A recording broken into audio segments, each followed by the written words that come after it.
Kisah ini dituturkan oleh Judi Kristianto, pendiri JK Record, label pertama Nike Ardila. Dan berikut ulasan selengkapnya.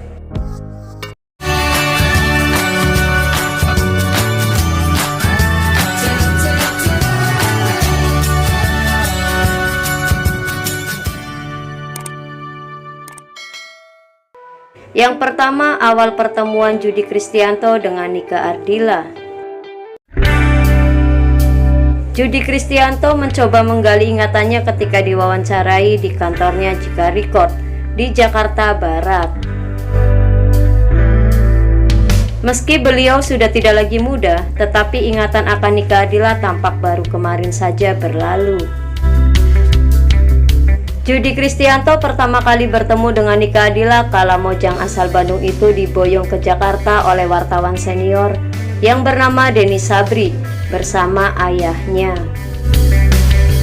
Denny Sabri yang kerap menjadi agen bakat untuk banyak artis berniat ingin mengenalkan gadis itu ke Judi Kristianto untuk diorbitkan. Saat pertama kali bertemu Nike pada Juli 88, Judi mengaku merasakan aura bintang dalam anak itu. Entah bisikan dari mana, instingnya berkata kalau anak yang datang dengan malu-malu itu akan menjadi bintang besar. Dan memang Nike adalah seorang bintang besar di eranya. Yang kedua, saat Nike Ardila di balik panggung.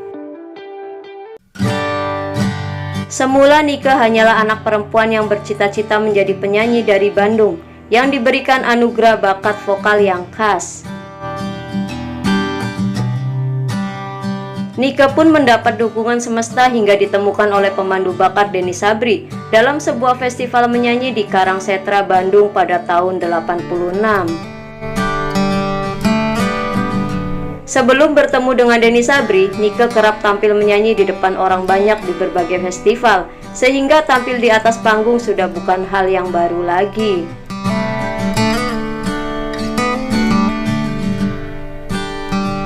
Hingga kemudian Judi Kristianto mengajak Nike untuk bergabung dalam tur Surya Popstar pada tahun 88 di sejumlah kota di Jawa Timur.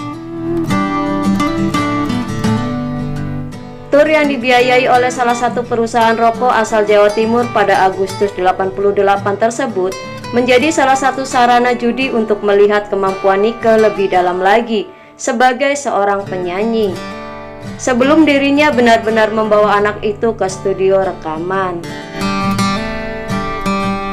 Waktu itu Nike Ardila baru berusia 12 tahun.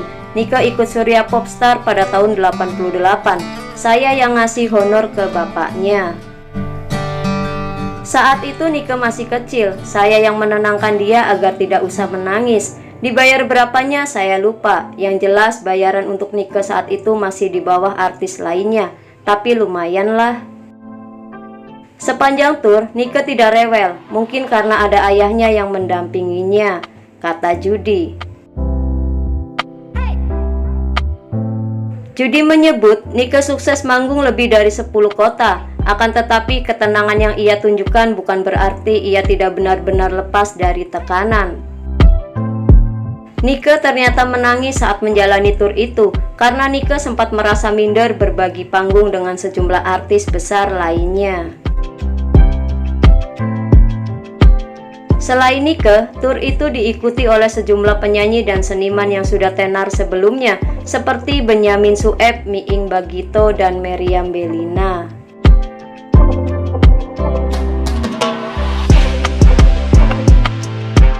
Ya, seperti anak kecil, takut diolok-olok. Saya tepuk-tepuk bahunya dan bilang, "Sudah, nanti Nike jadi bintang besar kok. Jadi Nike tenang saja ya." Lalu Nike menjawab, "Iya om, iya om." Nike nurut sama saya, nurut banget, kata Judi.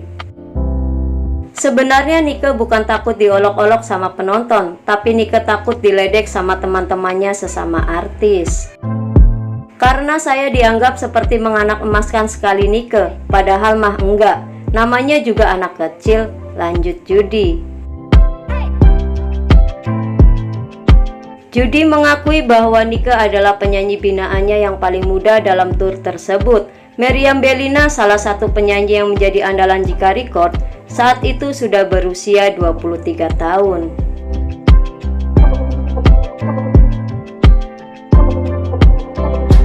Sedangkan seniman lainnya sudah berusia dewasa, seperti Miing Bagito dan Benyamin Sueb. Meski Nike sempat minder dan menangis, tetapi menurut Judy, Nike merupakan seorang penyanyi yang sangat profesional, walaupun usianya terbilang masih belia saat itu. Yang ketiga, saat uji kualitas vokal Nike Ardila. Usai dari tur tersebut, lalu Judy pun benar mengajak Nike ke studio rekaman pada tahun 88. Melalui rekaman debut tersebut, Judy mencoba menguji warna vokal Nike. Namun Nike ternyata memiliki bakat vokal yang mampu melumat semua jenis genre musik.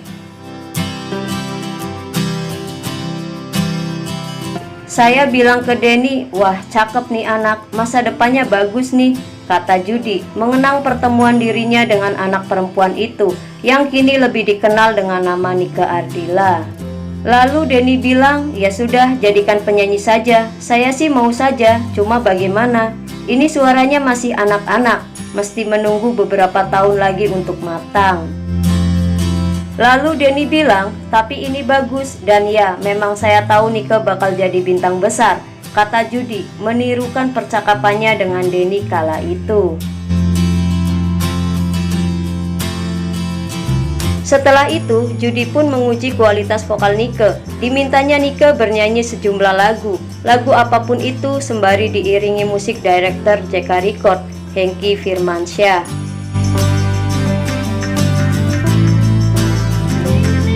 Saat itulah Judy langsung kepincut dengan suara Nike yang bertenaga dan khas, meskipun saat itu Nike masih cadel. Saya bilang, saya ambil dan saya rekam. Saya suka ini ciri khasnya cadel. Ini Nike bisa jadi bintang besar. Itu sudah dites vokal. Banyak kan artis cuma modal cantik, pas dites vokalnya saya tolak, kata Judy. Bersemangat meski suaranya serak di usia yang tidak lagi muda, Nike tampak amat berkesan baginya. Yang keempat, kesepakatan pembatalan perilisan album. Proses rekaman lancar, Nike tidak malu-malu sama sekali. Nike itu profesional sekali, dia ingin sekali maju. Kami sebenarnya kala itu lagi mencari apa warna yang cocok buat suara musiknya dia. Suaranya lentur, tapi masih ada suara anak-anaknya. Denny Sabri yang ngomong jangan dikeluarkan dulu, demi Nike tunggu berkembang. Ya silakan saja, kata Judy, mengenang percakapannya dengan mendiang Denny Sabri. Sebenarnya album ini kalau mau dikeluarkan ya hak kita, kata Judy. Lalu hasil uji coba tersebut kemudian dikumpulkan menjadi sebuah album yang berjudul Hanya Satu Nama, sekaligus menjadi album debut Nike Ardila yang saat itu masih menggunakan nama Nike Astrina. Sayang, album tersebut batal dirilis. Judy menyebut hal itu karena kesepakatan antara dirinya dengan Denny Sabri, mengingat suara Nike saat itu masih menyisakan suara anak-anak. 1 tahun kemudian, pada tahun 89, Nike merilis album Seberkas Sinar dengan label lain yaitu Arista Record dan digarap oleh Dedi Dores yang berbuah ketenaran. Sedangkan album debut Nike Hanya Satu Nama masih disimpan oleh Judy sampai kemudian baru dirilis pada tahun 2013. Judy mengaku tidak pernah merasa menyesal pernah menjadi bagian dari babak awal Nike menjadi legenda musik Indonesia. Meskipun ketenaran si Mojang Bandung tidak muncul saat berada di bawah tangannya. Saya bertemu kembali dengan Nike saat Nike sudah menjadi bintang besar. Nike masih cium tangan kok sama saya, berarti Nike tahu dan masih ingat dengan saya, kata Judy. Nike itu anaknya sopan, mungkin dari didikan orang tuanya juga baik. Di samping itu, Nike juga punya wajah yang cantik dan mampu merengkuh hati kita. Nike juga anaknya baik, sopan santunnya baik, menghargai orang tua. Lanjutnya, di penghujung perbincangan dalam mengenang Nike Ardila. Itulah dibalik cerita album Hanya Satu Nama Nike Astrina atau Nike Ardila yang dikisahkan oleh Judi Kristianto selaku pendiri JK Record, label pertama Nike Ardila. Semoga menambah informasi dan selalu bermanfaat. Lebih banyak tahu lebih banyak. Terima kasih dan sampai jumpa kembali.